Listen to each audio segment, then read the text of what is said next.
Hi guys. It's great to see all the faces I know, some voices I knew, and now I meet a face. Before I get started on this, I just need to honor somebody.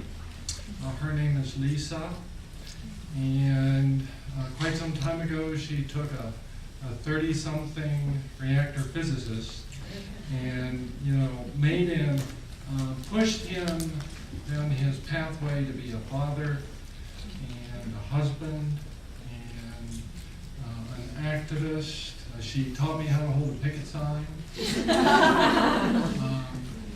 And she let me watch her become a midwife and serve women and build a community in a state and lead a state and have a national voice, and I honor her for that. And I want to thank all the mothers and midwives for letting me work for you. I appreciate it. So, my organization, the North Carolina Friends of Midwives, is a consumer organization. We're comprised of mothers, fathers, and the mothers, and they're Marines, and they're farmers, and they're L&D nurses, and they're engineers, and they're physicians, and we have an objective, and it's a very clear objective, and that's to pass legislation to license or otherwise unobstruct access to certified professional midwives. Because if you do only one thing, if you only have one thing to do, in our view, that's the thing that you should do. So my organization has engaged the General Assembly. We've been on the GOP party platform and on North Carolina Women United legislative agenda. We've had enough votes to pass both chambers, both bills. We've not been successful in achieving that goal. Now, as many of you here know, midwifery advocacy doesn't pay a lot.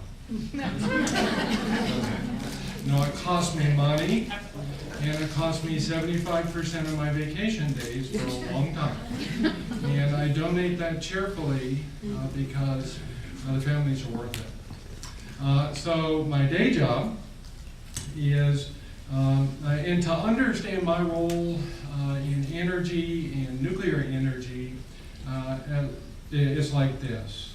If you're a nuclear power plant manager and you want to know what the next generation of nuclear fuel assembly looks like and what it means for you, you come talk to me. If you're the United States Nuclear Regulatory Commission and you want to know how that fuel assembly conforms to regulatory requirements designed to protect the public, you come talk to me. If you're the United States Department of Energy and you want to talk about burning weapons plutonium in a power reactor to get rid of it, which I think is a great idea, you talk to me. And the reason I say that is that the safety debate is the same. It's the same debate. The low probability, high consequence events, and how to manage that, and in my world, now we have climate change to deal with. There are two things that make it very different. Number one, as we talked about yesterday, the mothers don't have to ask anybody's permission to choose the home setting for birth and who attends her. In my world,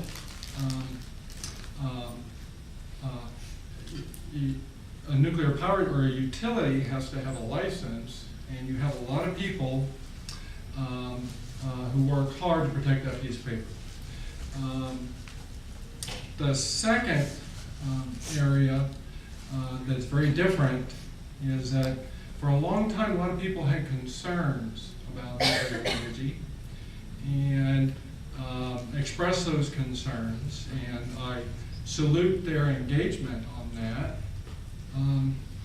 But one of the things and today, some of those same people are saying we were wrong. And we're more worried about climate change than we are our history of accidents. One of the things I never heard them say, I want to shut down the Nuclear Regulatory Commission because I don't like nuclear power. I never heard them say that. And that's why I can't understand the dynamic that we have in this conversation associated with making this safer for mothers. Okay, so the consumer engagement group, we put together an evaluation method, a rubric to try and talk from, and just so we can communicate, and this will not be a surprise to anybody in the room, of principal importance is, of course, client autonomy. We care about that a lot. We have a spectrum of that in the U.S. We clearly have not perfected it, ranging from, I think what everybody here understands about articulating risk and options and pathways, all the way to you can birth at home, but good luck with that. And access to trained, credentialed, regulated home birth midwives. That's pretty important for safety and quality. And we have examples in the U.S. of terrific states, as well as some pretty bad states. We've talked about environmental conditions that promote safe and effective transports, and the importance of that for safety. In terms of reimbursement, an important aspect of reimbursement is that women who qualify for Medicaid, we believe this is a terrific option for all women, including those women, and so Medicaid ought to support those women in having this option. As well as legal scope of practice consistent with their training. We know, and there's a broad spectrum associated with that. We know in Virginia, licensed midwives don't get to carry oxygen or anti-hemorrhagic medicines. And if we're concerned about safety, I don't understand that. Anybody can explain that to you. Maybe it's complex.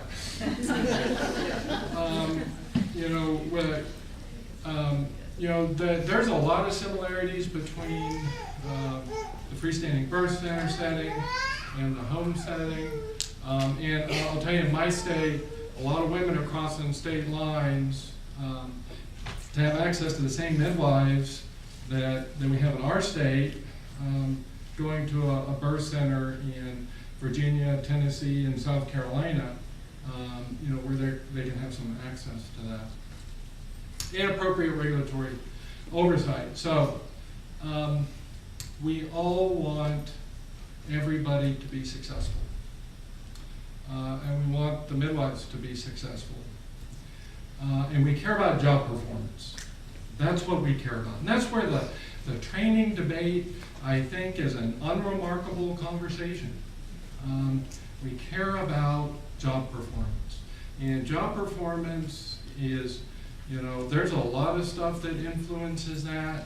It's work ethic, commitment to this model of care, training, the environment she works in, all those things.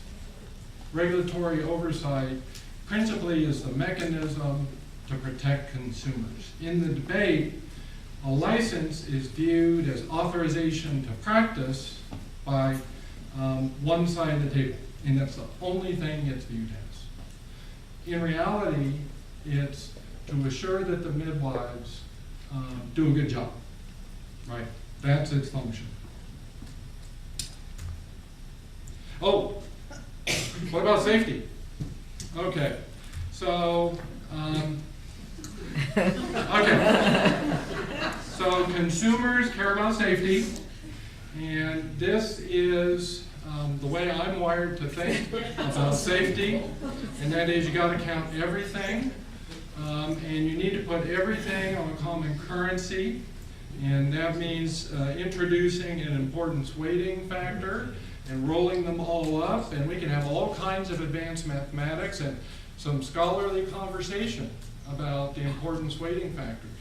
So when I hear home birth is not safe, I just kind of wonder, okay, let's talk about your importance weighting factors and the probabilities and all these things. One thing I forgot to put up, and there are lots of components in this summation, is I've not seen a lot of literature on it. I call it iatrogenic paternal morbidity. Because this craziness is killing me.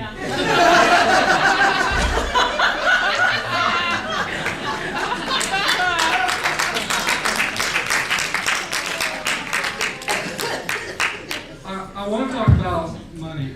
Wasting money kills people, okay? And there's a difference in the cost of out-of-hospital birth attended by a midwife as compared to in a hospital setting. We know that. And Professor David Anderson from Center College put a great big number beside a 10% OOH midwife-attended birth. And, the transfer function to translate dollars into lives, I'm not sure what that is. It might be kind of small, but I know if I throw $100 million at Jenny, and I throw $100 million at Claudia, and I throw $100 million at Paula, I know you're going to have healthier moms, and you're going to reduce preterm low birth weight babies, and we're going to make those outcomes better. So, safety analysis is pretty complex, if you want to talk about it. I like focusing on fundamentals. I'm going to skip that because I'm going to run out of time. I want to talk about optimization and practicality. One of the dynamics, I think, having been immersed in this for a while, if I give everybody here a clean sheet of paper and say, go design a home birth maternity care model. Go design. We all like designing things, right? Go do that. You're going to get a whole bunch of different pieces of paper back. And there are going to be some themes on it. And in the United States, we have, in this graph, what it is something, first year calculus students see, and the difference between a local optimum and a global optimum. And they're worried about getting the numbers right, whether or not they understand the concept. But in the United States, we have a local optimum. And our local optimum has licensed and integrated certified professional midwives. It has unobstructed access to nurse midwives. There's a variety of different things. The thing here is, about half of the United States is pretty close to the best we can do or have shown that we can do in the United States. There's a bunch of us, about half of us, who aren't, and it's pretty bad. And I'll tell you the thing that is tough for me. There is no justification in my mind for not driving to the best we know how to do. It's been done. We know how to do it. We don't have to invent anything. And that's kind of the energy we bring to the table, is it's time to get the job done. And we know what that looks like. And then I'm going to let the scholars figure out what the global optimum is. And it's probably going to change over time, too. But today, right now, we can dramatically and overnight, make a huge difference in these women's lives. Okay, so if I assess North Carolina, I get no points for client autonomy because they don't have access to midwives. I get no points to access to midwives. I get no points for environmental conditions to promote effective and safe transports. Nurse midwives of those that attend home birth, they can seek Medicaid reimbursement. I'll give myself 1 point for that, because otherwise I'm not going to get any points at all. And I get no points for legal scope because they're illegal. I get no points for freestanding birth centers. And I get no points for regulatory oversight because they are unregulated. I'll tell you folks, I have a hard time wrapping my head around this. Now, this is really, really important. And there are some people in the room who've seen the transformation. Somebody who I have a lot of respect for, Idadera, you've seen them, haven't you? And this is what I think North Carolina looks like after I pass a couple of pieces of paper. We've got about 30, maybe 35 CPMs in the state, maybe 10 to 13 are practicing now. I'm going to triple the midwife practicing population. We can support about 1,000 women a year. There will be an immediate jump, but all that is, that's the women who are going out of state, they're staying home. The women who are birthing at home unattended, who want a midwife, are going to have a midwife. The women who are laboring at home unattended and walking and pushing, they're going to stay home and have a midwife. I think that's a good thing. We'll see what the rates end up being. Now we can start to put in some infrastructure at that point. It's pretty hard to produce midwives who walk into an illegal environment. That's kind of a tough thing to do, I just got to tell you. And there will be some complaints. There'll be some complaints. And that's the purpose and the role of the regulatory board. And now we can get some quality data. And now we can add, because I think we kind of know how we should measure ourselves. I kind of do. And we can get some data. And our outcomes aren't going to be perfect. We can go back to the chart with the mathematics on it. And the probabilities they are what they are. But what we can do is we can actually try and do the best job that we can. And we're not doing that today. So I think that's what I have to say.